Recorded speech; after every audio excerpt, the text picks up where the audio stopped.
start, yeah? Alright. I approached two companies. On the beginning, there were many, but to be honest, at the end of the day, I thought more realistically what I can actually learn. From perspective, what I would like to do, obviously, I Love Dust was one of the main companies I'd like to work with, and this idea didn't change. I think I would still love to work for it, even if it's for free and many months. But on the end of the day, I went with Chichester College. There are also other options like Strong Hacker Studios and Strong Island, which I'm going to discuss later on. But I felt that Chichester College as a place to work was the most suitable for many reasons. Once, it was very practical. I saved money, was here, I can come whenever I want. The person I was working with was basically working by himself. He was a graphic designer, his name was Michael Pink. And throughout the work experience I have been working with him, it was more than 25 hours. I'm still working with him and I'm still in touch with this person, but to be fair, I need to catch up some of my coursework, so I'm thinking I'm going to start to finish up the work I've done with him. But throughout all this concept of working with a company, I think it is okay to start with smaller ideas, with smaller companies, where you actually can do more for the company, rather than go to a huge company and actually try to do anything.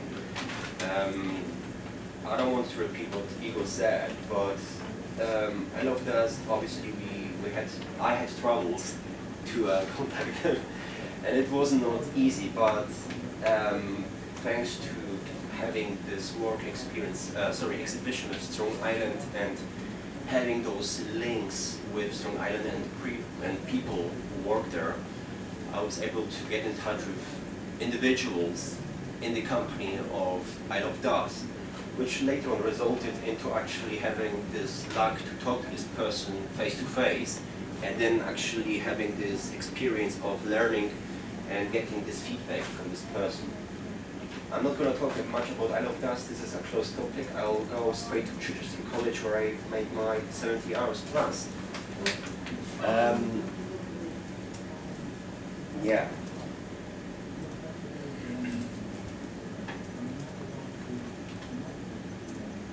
So from a perspective of location, perfect. I didn't have to spend money. It was 10 minutes from where I live, employer town. They were constantly there for me. I could come there whenever I want, basically. I was working there normally from 10 till 6 or 7. Portfolio requirements, I think I felt this asked because I took what I had accomplished the previous year from our first year, which is basically a handmade portfolio. To be honest, this is a bit humiliating now when I look back at it, because it looks quite like a student's portfolio. Even the aspect of having different kind of papers, different worker, it's just a mess. It's not professional.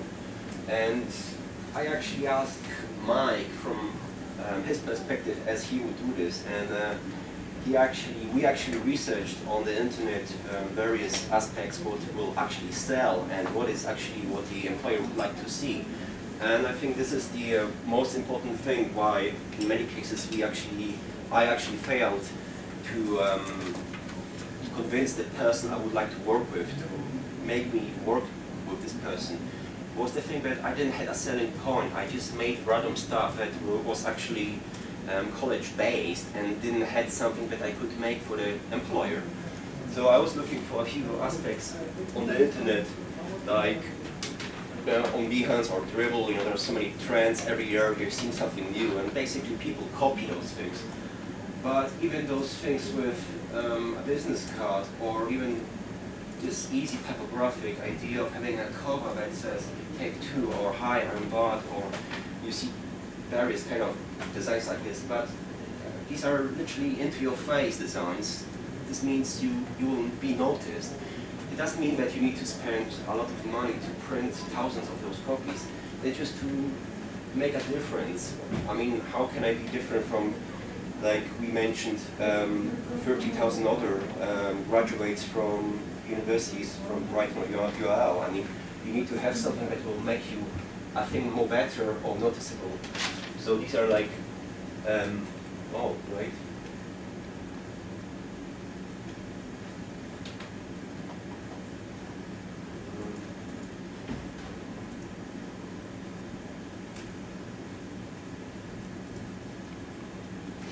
Anyway, sweet.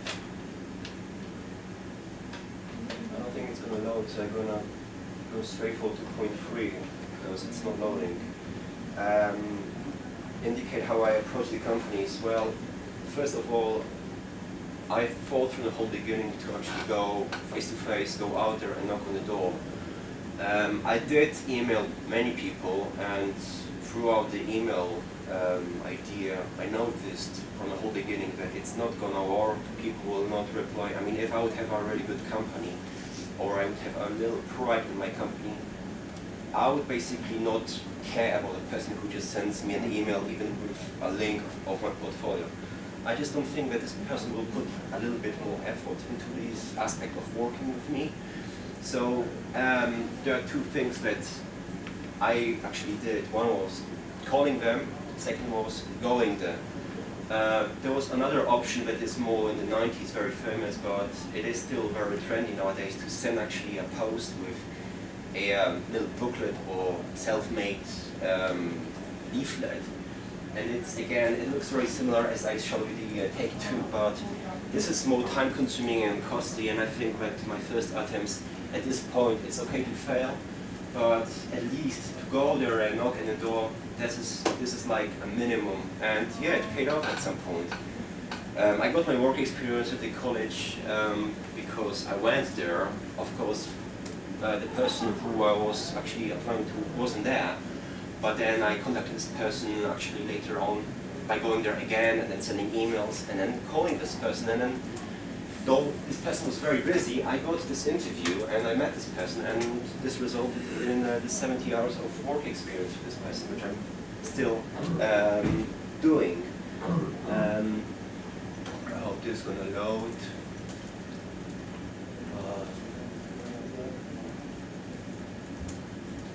Sweet. So, first of all, when I met Michael, this kind of interview I felt more relaxed about because it was in the college, and Mike is very down to earth. He actually works nowadays for 3 people, but basically because 2 of his mates got sacked because of the budget savings, and nowadays the software moves on and they shut the stock footage, so there's no need for many designers. So he basically dominated this whole scenario, and yeah, I went for an interview and he asked me what I can offer for him. So from the whole beginning I wanted to do designs, illustrations and graphics, so I indicated that I'm willing to work for him and I am able to do some graphics, leaflets, booklets, posters, logos, and things that visually might impact the branding of the college. And to be honest, he wasn't really impressed with my portfolio, which is understandable. It is a college portfolio, it's not good, but we learn it's going to be better maybe in a few years. Luckily I had the Behance, and luckily there was something to show off, but I think it could be much better. I forgot to give my business card. It's like a rookie mistake, because I printed those business cards, and though it's a more graphic designy environment, it's quite important to actually give everything out and show what I can do, and I just showed my portfolio and one of my booklets, which is not enough. But my company was down to earth, and I think that there was like a little connection between me and him, and yeah, I started to work with him, and the next week I started very slow, and we started to do some branding for the college actually. This is one of the first ideas we've been working on. It was for the gym. Yes? I think a presentation about what you did is another time. Okay, let's go on. No? Yeah, there's enough. Otherwise, everybody else's would have carried on. Alright. Don't show us all. Okay, and let's go to point 5. I was surrounded with office environment. I didn't enjoy it. I don't enjoy it still. I don't think I'm gonna work this way unless I want to commit suicide in 25 years. I've been surrounded with many different people, like we imagine office people. I'm just gonna talk about my team, because everybody's linked and everybody has something to do with each other. There's also, of course, more people, accountants, money people, basically businessmen, I would call them. But my team was the marketing department team, and everybody had a little task, and everybody was somehow linked. I mean, I was obviously a graphic designer in the team, junior graphic designer, so I was basically following Michael's orders. But if I would work full-time for money and so on, basically my boss would be Jane, the marketing manager. So she would be able to suck me if she would be happy. And I didn't have a really good relationship with her at all. And I noticed this, but I will not talk about it now. My table was covered with a digital marketing officer. This person was working, she was doing all the marketing stuff for the internet, the CEO things. The new launching of the website for the college register. I've been there, I've seen how it works. It is basically a task to put all those marketing stuff into the digital world and then try to promote yourself. And this is, it works actually as we see it, that you try to link many kind of words or people into it to promote and make your name very high in Google, for example, references. And Hazel was quite stressed on the beginning because once we launched the website, she got a lot of criticism from people from different departments who were annoyed by some little bugs that occurred, and they will always occur on the beginning. But she wasn't literally working on the design or the development of the website. For this kind of task, we hired people from outside, freelancers. Because it was more cheaper and more efficient. On the end of the day, our marketing department wasn't really satisfied with the website, but there's always somebody higher who is deciding what is going to be there on the website and what kind of branding guidelines we need to follow. The branding guidelines are still the same. We're going to change them soon, but it is as it is. Sometimes people who know better are not going to have the voice because people who are on top of you are actually giving the money for it, so it is what it is. Elena was the press communication officer. Everything was printed like a newspaper or press magazines, leaflets. She was also trying to promote the college by sending out information to different agencies. And Michael, he was the main graphic designer. We would say senior graphic designer, I guess, because he's working there for ages now, and he's very humble, so let's say graphic designer. He was responsible for all the graphics you see around. I guess the good ones, not the shitty ones around here. But as I mentioned before, he's like working now for 2 people, for 3 people actually. And it works very easily nowadays. In every company, I think they have the same kind of standards, but it's easier actually to have one graphic designer and one Shutterstock or another kind of website to pay a website to actually obtain illustrations or images and then use them and transfer them into the branding of the college.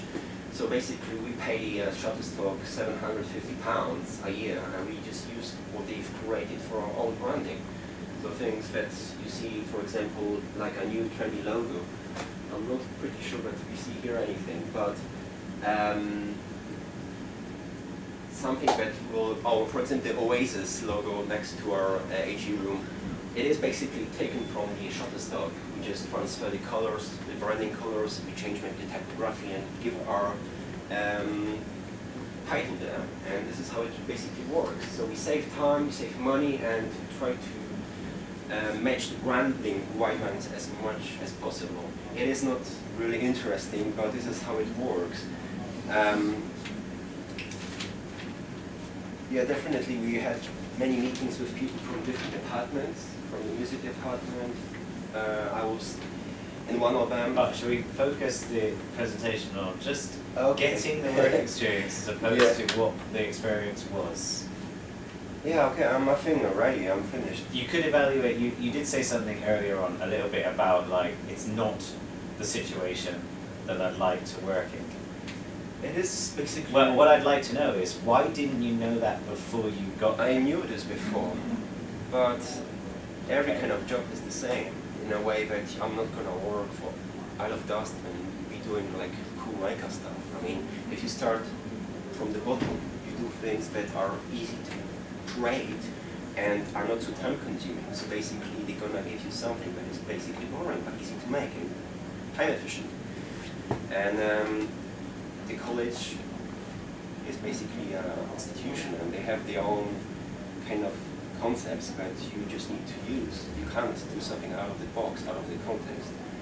So it is basically an office job. It's like a factory. Exactly. Time saving and time consuming and money saving. It's a big difference working in a design company than a design department. I think it's really interesting, your insights into you know, the principal and the vice principal here definitely having, you know, the overall say of what goes and what doesn't. I think every person will always be working in that situation. Definitely, especially when it's a stable job. And I think it's about developing the skills to prove that it is a better solution than what the client wants, whether that client is your manager or your manager's manager or whatever. Yeah, I mean there are definitely aspects, as you mentioned, that you can contribute a bit of your own ideas, but this is always blocked by many people. It's also interesting to hear a bit about people skills. People, yeah, social skills. This is the only thing I failed completely. We'll talk about that at the end of the final presentation. All right, then. Save some things up. Okay. Yeah, but I think for what other students can take away, and what you did well was very evaluative. The way that you talk about things is evaluative. You're making judgments and opinions on them.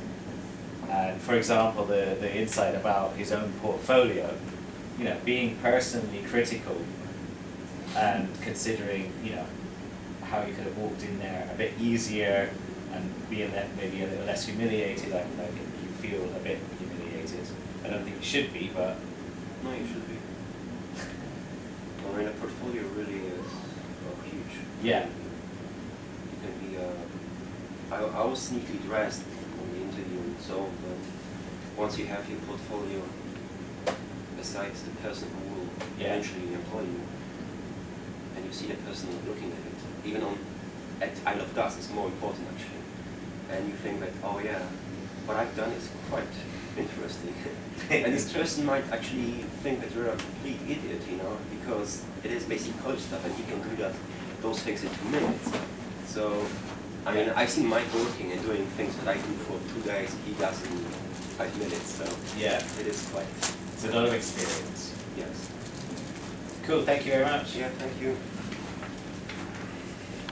Rock and roll, Josh.